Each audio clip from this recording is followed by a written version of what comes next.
And hi everybody, welcome to Fresh Outlook, the show where we're talking about what you're talking about. I'm your host Taryn Brill, just call me TWB. On today's show, we'll begin with living proof, the women found alive in Cleveland after going missing for 10 years. From there, we'll tackle the latest on gun control legislation, the NRA's most recent convention remarks, and the battle in between. Finally, we'll get into that internet sales tax that was recently passed in the Senate, the pros and the cons. But before we get the conversation started, as always, let's meet this week's all-star panel, a lovely group of faces. Let's start with John. Tell us who you are, where you're from. Yeah, hi, I'm Professor John Paitakes with Seton Hall University Criminal Justice Department. Welcome. Looking forward to hearing your justice-related insights for the first topic. Dee Dee, tell us who you are, where you're from. I'm Dee Dee Benkie. I'm a political and cultural commentator, former aide to President Bush, and a blogger. Welcome. And a new face, Nadia. Tell us who you are, where you're from. Hi, I'm Dr. Nadia Ansary, and I'm an associate professor in the Department of Psychology at Rider University. Welcome to all. We'll get into the conversation in just a moment. But first, we begin with the shocking news out of Cleveland this week. Those 3 women found alive after being kidnapped 10 years ago, held hostage, and tortured. Let's take a look. 52-year-old Ariel Castro was arrested on Monday when one of his captives, Amanda Berry, broke out of his house and called the police while he was away. Hello, please. Help me, I'm Amanda Berry. You need police, fire, or ambulance? I need police.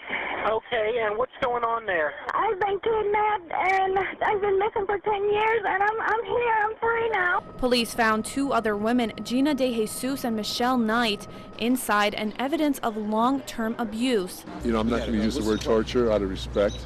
I don't know that. I just know that there were some chains removed and some ropes removed. Other than that, I have no other information. The women had vanished separately between 2002 and 2004 when they were 14, 16, and 20 years old. Police say they were raped, bound, and kept in different rooms, and they also underwent multiple miscarriages. Amanda Berry's daughter was fathered by Castro during the decade he held her captive. Castro has been charged with kidnapping and rape and is being held on an $8 million bail. During his brief arraignment on Thursday, he tried to hide his face and didn't speak or enter a plea. Today, the situation is turned, Your Honor. Mr. Castro stands before you a captive, in captivity, prisoner. The women are free to resume their lives that were interrupted. Prosecutors have said that they may seek the death penalty against Castro if he is found that he forced his victims to have miscarriages. Castro's 2 brothers were also arrested after the women's escape, but authorities later said that there was no evidence linking Pedro Castro or O'Neill Castro to the house or the kidnappings.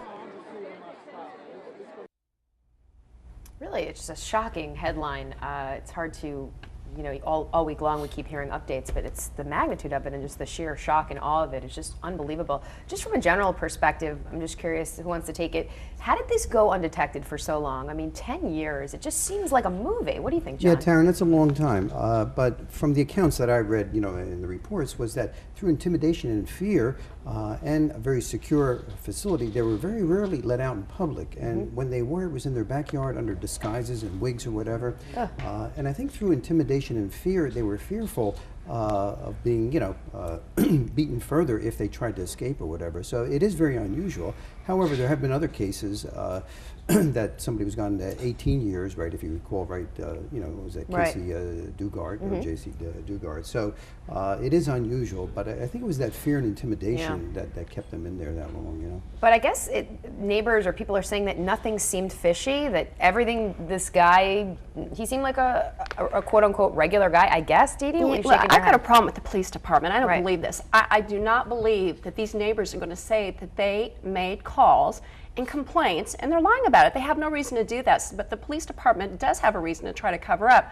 I think there's something below the surface here, and this is what's upsetting too, was because 3 years ago, Anthony Sewell, you may know or not know this, but that was another house of horrors where they dismembered prostitutes. I mean, so this has happened with the Cleveland Police Department before, and I absolutely think that they need to bulldoze the house just like they did with the Sewell house, as well as the fact that they should seek the death penalty so, this doesn't happen anymore and there's a deterrent. Bulldoze the house. Absolutely. Nadia, do you agree? That's what they did with the other case, whenever they dismembered the women and they tortured the women. I mean, this happened 3 years ago in Cleveland. I mean, it's amazing. Yeah. Well, it's a truly horrifying case, and it remains to be seen what the lives of these women will be like, and what sort of normalcy, so to speak, that they might hopefully develop over time after such a traumatic event. Right. Do you guys think the police department is to blame here?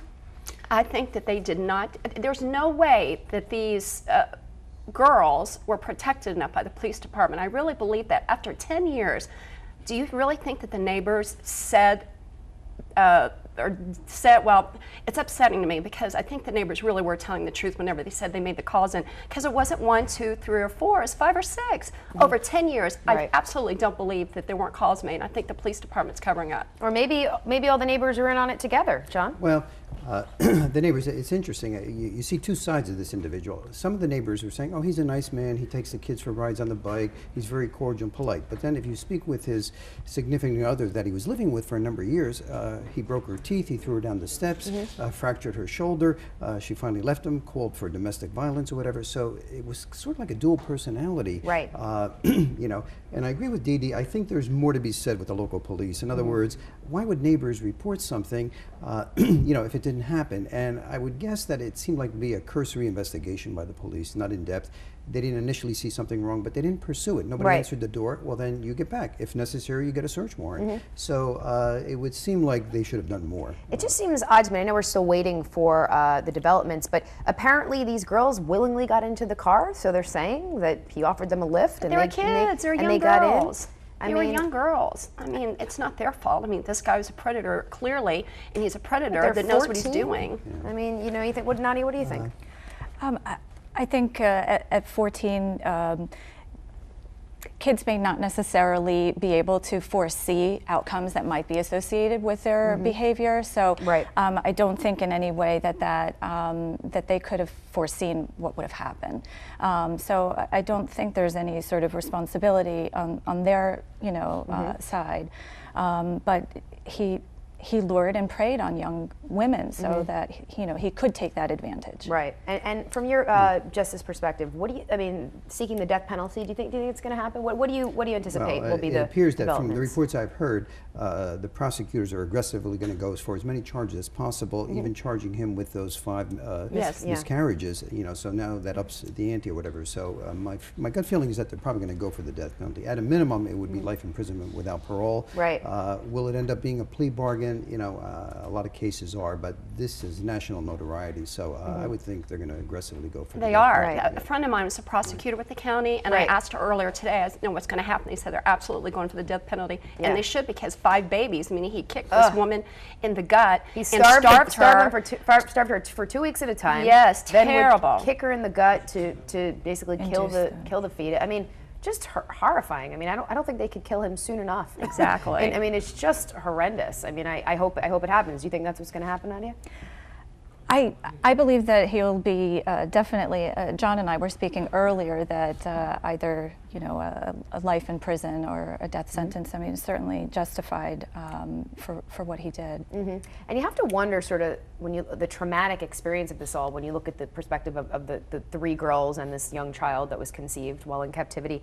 How do they re-enter society? I mean, it's one thing to be put in front of cameras under normal conditions, but under these talk about post-traumatic stress disorder, so to speak. From a psychological perspective, Nadia, how do these girls move forward?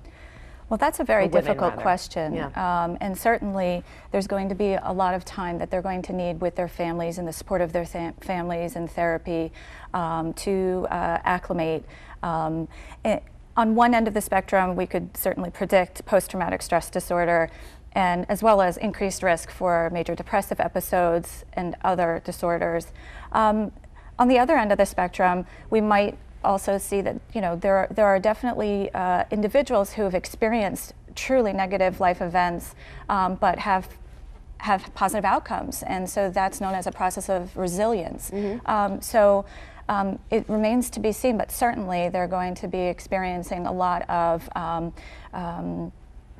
fear and recurring, maybe visions or experiences of their traumatic events from the last 10 years. Do you guys think this was a situation where in order to stay alive, remain alive, they needed to become close with their captors? I mean, do we think that's what was at play here? I think you're referring to the Stockholm Syndrome, right. which happened a number of years ago, but if you recall the case of the Patty Hearst or whatever, she fell into that. She was abducted by the Black Liberation Army, raped, held in a closet, etc., and she related with them. Then they found her in a bank robbery. She was actually charged in that bank robbery, ended up in prison, and she kind of sympathized with them. So I don't know if this is the case here. I think it's a little too early to say that, but sometimes that does happen, you know. And again, if you're depending on them for food, for shelter, for water or whatever, you know, you don't want to push under the pressure. Yeah, you don't want to annoy them. You've got three different situations too. You've got one young lady who had the man's baby. So I mean, obviously she was thinking about the child, and she had the child with her too. So I think it's very different than the girl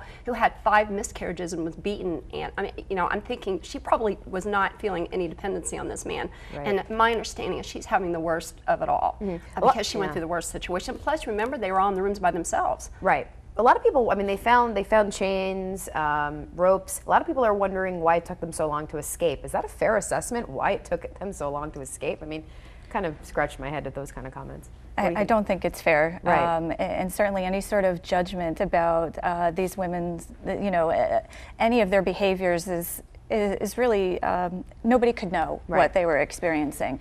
But certainly he was able to intimidate and, you know, certainly through abuse and psychological abuse, physical abuse, to let them know that their lives rested in his hands. And so I can't imagine that if there was an opportunity that was safe for them to, just like Amanda Berry found that opportunity and took it, I'm sure that there was nothing earlier or sooner that and you hear that presented itself. You heard the fear in her voice on that 911 call. I mean, she wasn't completely brainwashed where she had lost touch with the reality of living in fear and realizing there was something wrong here. John, I'm curious from your perspective, the 2 brothers, what will happen to them? Yeah, I was speaking with the psychologist earlier, and there just seemed to be something missing. Right. I kind of find it hard to believe that the 2 brothers didn't know what was going on. Oh, completely. So I'm not sure whether the investigation is still ongoing or whether there was some kind of plea arrangement or they turned evidence against their own brother. But it just seems very unusual that the other 2 brothers didn't know anything about it. I heard recently that they're claiming that the brothers didn't. Well, I mean, for that's 10 the years, claim. I mean, there's some outstanding possible? municipal I don't cases believe it. against them. I don't believe it. I think the right. brothers knew, or they at least suspected. They should have said something. The daughter should have said something. The neighbors should have said more. And when they did, remember, police did come by the house 2 or 3 times, and they didn't really follow up. They just halfway did it. It's their fault. All right, guys. We will continue the conversation. Excuse me. We got to take a commercial break. When we come back, we'll continue more on the women held captive in Cleveland. We'll be right back.